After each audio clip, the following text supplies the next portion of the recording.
Sir అందరికీ నమస్కారం sir. ఈ యొక్క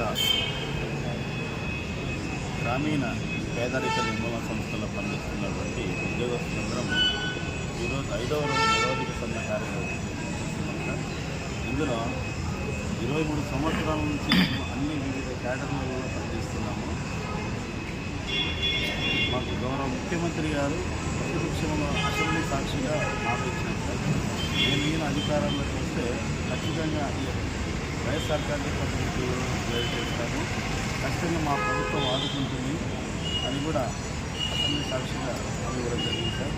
అదేవిధంగా ఈరోజు మేము మా యొక్క తెలంగాణలో కార్య నియామకాలు చేపట్టాలని మిగతా డిపార్ట్మెంట్ మాదిరిగా మాకు కూడా పదవీ విరమణ వయసు 60 సంవత్సరాలు పెంచాలని పే ఫిక్సేషన్ రెగ్యులర్ చేయాలని చెప్పి ఈ సందర్భంగా